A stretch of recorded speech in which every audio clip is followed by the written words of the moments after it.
Hello and welcome to this episode of Pixel Journey. This episode is going to be all about Okami. So Okami was a game that has been recommended to me for multiple months at a time by my roommate who has played the game before to completion and thought that I would just really love it. He pitched it to me on the really pretty watercolor-esque art style. You play as a white wolf, there is a bark button, stuff like that. And the gameplay itself was a lot of puzzle solving, going into combat and beating up enemies. Just by all accounts of what he was pitching the game to me as, I'm just like, this sounds great. And I eventually did end up picking it up during one of the Nintendo eShop sales, so I had it on my Switch, and I started playing it here and there. It did take me a while to actually start playing it after I picked it up, because I just, for some reason, I wasn't in the mood for a game like that. I think I had recently played the first Ori game to completion in like 4 days, and so I'm just like, I need something different. So I did eventually come around and I'm just like, my next game on my backlog to-do list is going to be Okami. And so I told him, and I stuck to it, and I started Okami. And the art style was super gorgeous. That was one of the first things that you will notice if you look at the game, is this beautiful watercolor, storybook type art. It's beautiful. No one will ever say it's not. Going through the story, I think the story is really good. It tells the tale of you are this white fox who is a spirit or god. It's been a while since I've played this game. I might have forgot some of the more detailed elements of it, but I will try my best. So essentially, you paired up with someone from the town that you will see in the game, and you have stopped this nefarious creature from wreaking havoc on this town. And you sealed it away, and 100 years later, that is the time you're playing in, this creature has been reawakened, and you are essentially going through all this again, but instead of the great, powerful guy that you paired with 100 years ago, you are now somewhat paired with, not really, with his grandson, who can't really do a whole lot for himself. He drinks a lot. He doesn't really help out in the town. He thinks he's really great, but he doesn't really want to seem to do anything until he's pushed to it, and then he does it, and you kind of have to save him. It's one of those situations. It's comical, though. The way they put it in, it's quite funny. It's very comical. It's not something that will annoy you, I promise. So my first few play sessions, it was great. I was exploring everything. And if you don't know the way you control in this game, so I had it on the Switch, so that was my experience. You can either use the touchscreen if you use it in handheld, which I primarily played this game in handheld, so it was very satisfying. You just use your finger, swipe on the touchscreen, and it's like using a paintbrush, and you can do different commands. You can slash through enemies, you can circle stuff to kind of bring it to life. It was very fun. Or you can use one of the bumpers and use one of the thumbsticks and draw on that. Personally, I have done both throughout my time with this game. I really prefer the handheld and drawing it with your finger. That's just my preference. So I was going through exploring everything with my ink brush powers. As you continue through with the story, you unlock more abilities with your ink brush through different guardians that kind of give you their power. And the really cool thing about this game and its story compared to some of the others, and a lot of more of the realm of JRPG games, you kind of play as either the chosen one or an invisible player, to where you either are the reason the story is being told or you have really nothing to do with the story. And for this, Okami kind of splits it down the middle. You are not the cause of everything that's happening, but you can save it if you choose so. All of the kind of star guardians, you unlock them by painting through stars, so that's kind of what I've called them. They all remember you. They call you by name, and they're just like, oh my god, you're back. So they all recognize you, but the people in the towns, they don't really know who you are. You're just a white fox to them. So it's split down the middle. And I think that's a really cool take on the storytelling and how your player character fits into the world, the story, the plot. So all that was going great. I was having a lot of fun. For most part, the puzzles, some of them took me a while, but I was determined to go through and not have to look up the answers. I really wanted to just go in.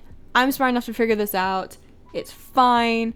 And then I hit about the 10-hour mark and I ended up looking up some stuff because I was like, I'm really confused. I'm getting burnt out. And so I need help to kind of push myself through to get to the next section. And so that kind of brings me to where I started to fall off of this game. I really loved a lot of the stuff. I loved it a lot in the beginning. But once I hit about the 10-ish hour mark, I started to feel really burnt out. And that made me really sad because I wanted to love this game, but I could not organically love this game. It started to feel really repetitive because anytime you would go and fight monsters, it was the same scenario. You were put into this circle and you had essentially one attack. You could equip different things for your attack. Like you could have like things you could throw, you could have like this whip to hit them, different things. So you can change it, but essentially it went down to I could dodge or I could spam this button to attack them. And once you get to higher level, more intense monsters, it was a lot of time dodging, and it kind of got a bit boring and stale for me. And then with the puzzles, I don't know if they got like just really hard and like really big brain to where I just couldn't figure them out, or if I was just really burnt out and didn't care. It was probably a mix of both, more leaning to the point where I was really burnt out and didn't really care. I just really wanted to finish this game because I wanted to see the story through to the end, and I did not get there. Shocking. The title says it, so if you read the title, that's not a surprise that I did not finish this game. And typically I would not review a game that I have not finished, but Okami I think is a really good example of when you should give up on a game. So the things that I liked, the story, the art style, the combat and stuff in the beginning. What I didn't like, I'm so sorry, but the camera was terrible. The camera was just messing with me the entire time. It felt like a bad joke. That was what really frustrated me. And then the combat started to get stale. The puzzles started to get kind of annoying for me. And in the end, I just was kind of done. I came into this not knowing how long the game was. I thought it was going to be 10 to 12 hours. And so I got through 6 hours in the first few play sessions. Felt great. Hit the 10-hour mark. Started to feel a bit tired. I was less wanting to pick this game up again. And then I defeated the dragon. I don't know exactly where in the story this is. I think it's only about halfway. That was probably around 10 to 12 hours. I don't remember exactly how long it took me, but I beat the dragon. And to me, that felt super satisfying. It felt like kind of final bossy because that felt like the monster I was supposed to take out. And then the town is good. It was not. There was no credits in sight, and I was getting really frustrated. So I looked it up, how long to beat. And 30 hours was the number that appeared on my screen. I was only around halfway through this game, and I felt incredibly burnt out. I didn't have any motivation to continue. And so at that point, I sat the game down, went and talked with my boyfriend to just kind of relax and not think about it. And I did tell him, just like, hey, here's the situation I'm having with Okami. And he goes, if you are not interested, if you are not motivated to play this game, if you don't want to play this game, then don't. You put in a lot of time in it. Are you satisfied with it? I said yes. I felt very satisfied with how much I played, what I got out of it. And he said, that's enough. If you don't want to play it, don't force yourself to play it. That is actually a very great lesson that I learned from playing this game. If you've played the game whatever game you're playing, if you've played it enough and you feel satisfied, then just stop playing it.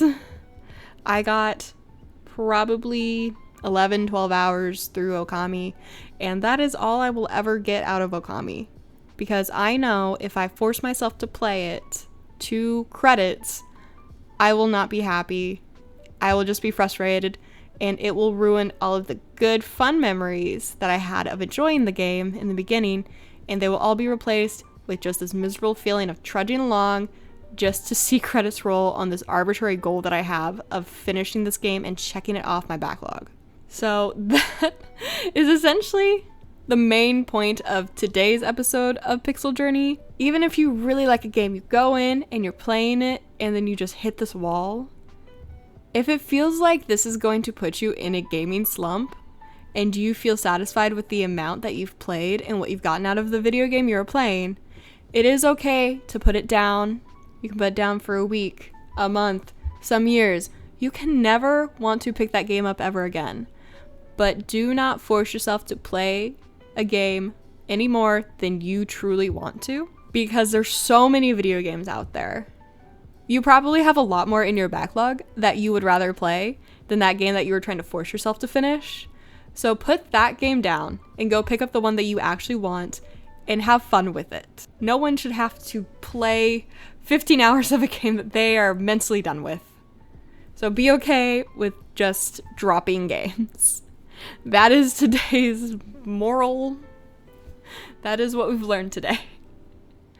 But yeah, so in the end, I enjoyed what I got out of Okami, and I will still look back on this game with more fondness than annoyance, and I hope that that stays. And to make that stay, I'm never picking this game up again. That is basically all I have today. If you have played Okami, let me know. What did you like about it? Are there things that you didn't like? Did you agree that the camera's really bad? Like, let me know. How far did you get? How many hours did it take? I'm curious, because I truly wanted to like this game. So leave what you liked about this game down in the comments below. But that is basically it for today. Thank you for everyone who joined for this episode of Pixel Journey. I hope if you have watched this at any point that you have gotten something out of it, and I hope to see you again soon. Bye.